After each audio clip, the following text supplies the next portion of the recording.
İntayın sezgür peytle ve hürmetlik vatandaş. Ciddi ve sezgür peytle. Bugün Çistağ 2021 yıl 5. ayının 26. günü. Endi muhakeme. İşinizdi bu hürmetlik vatandaşım. Kayta tekrarlayayım. 5. ayının 18-19. günü. Alyaski sohbeti. 5. ayının 22. günü Rusya Tashqi ishlar ministri Ravlovning Beijingni ziyorat qilishi va Guju shahrida Jungoning Tashqi ishlar ministri Wang Yi bilan ko'rishganligi. Bu qatim 24. kunidan boshlab 27. kunigacha Jungoning Tashqi ishlar ministri yoq diplomatiya ishlariga mas'ul Erbabi Yang Jiechining Moskvaga kelganligi. Ve muşunun aldıda hazır Rusya Federatsiyasining Tashqi ishlar ministri Ravlovning siyoset topshirib, gazet matbuot muxbirlari bilan suhbatlashganda chiqargan xulosasi ikki jumla. Xitoy bilan yoki Jungo bilan Amerika o'rtasidagi sovuq munosabatlar urushiga qatnashadigan niyatimiz yo'q. Bizning Jungo bilan ittifoqdosh davlat yoki ittifoq tuzib Amerikaga qarshi turadigan niyatimiz yo'q. Hozirgacha Jungo Kompartiyasi shunga urinib keldi. Mushundaq munosabatni Rossiya bilan tiklashga tirishchilik ko'rsatib keldi. Bugun demak gumron bo'ldi degan gap. Yoki echivetdi degan gap. Sergey Ravlov Rossiya Federatsiyasining Tashqi ishlar ministri oydinlashtirib, bizda bundaq niyat yo'q va biz bundaq tirishchiligimiz yo'q va bundaq tashabbuskorligimiz yo'q. Eni o'rniga yana o'shani yig'ib ol degandek nima dedi? Tashabbuskorlik bilan bir so'zni tilga oldiki, biz Jungo Rossiya o'rtasidagi ayni chog'dagi sovuq munosabatlar urushi davridagi kelishtirganda hozir munosabatimiz xeyli yaxshi degan keldi. Bunu Jungo'lukning esiga selib qo'ydi. Masalan, Sharqi Shimolda, Jimbauda, Damanskka oralida bu harbiy to'qinish. G'arbda mustamlik Uyg'uriston chegarasi cho'chak terakti davonida Rossiya armiyasi bilan Xitoy armiyasi o'rtasidagi harbiy to'qinish. Moshalar shu vaqtga sovuq munosabatlar urushi davridagi ishlar edi vatandosh.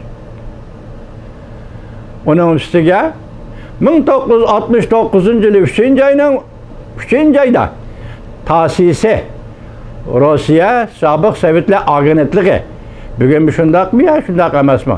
Agentligi bir parcha bayonot e'lon qilib, mushu jangochi dallar davri shundaq dediki, Jungoning davlat chegarasi Sadichel sepelidan tashqariga chiqqan emas.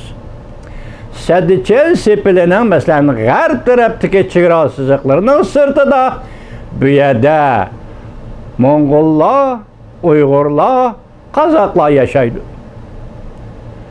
Ta'sisining e'lon qilgan bayonoti 1969-yil 3-oy esingizda bo'lsin vatandosh.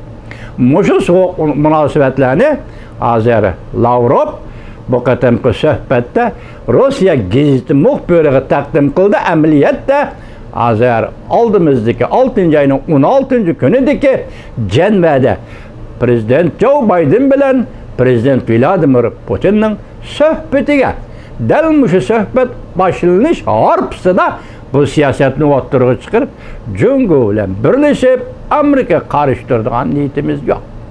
Muvaffaqiyat tilaymiz Prezidentimiz Joe Biden bilan Rossiya Federatsiyasining Prezidenti Vladimir Putinning suhbatiga muvaffaqiyat tilaymiz. Hozir yana shu esingizga keling vatandoshim. Bu qatimqi suhbatning natijasi qanday bo'ldi? Bir Allohdan tilaymiz. Rossiya Federatsiyasi yoki Prezident Vladimir Putin aslida 7 davlatning 5-8-si bo'lib, 8 davlatning qatoridagi davlat edi. Ukraina masalasi bilan tushib qoldi. Hozir 7 davlat bo'lib qoldi. Shu narsa esingizda bo'lsin, hurmatli vatandoshim. 5-oyning 5-kuni bu leksiyani men sizlarga topshirdim. Nima dedi? 7 davlat ministri, tashqi ishlar ministri e'lon qilgan bayonotda Uyg'uriston masalasi, Tibet masalasi, Anda qo'shimcha 2 cümle, 3 cümlede iqtisod meselesi. Qarana, 7 devletning bayonoti deb esingizga elinga. Mushundaq bayonotdan Rossiya Federatsiyasi prezidenti Vladimir Putinning xabari yo'qmi? Rossiya Tashqi ishlar ministrligining xabari yo'qmi? Rossiya jamiyatining xabari yo'qmi? Demek Uyghur meselesi şu dereceye götürüldü, xabari yo'qmi?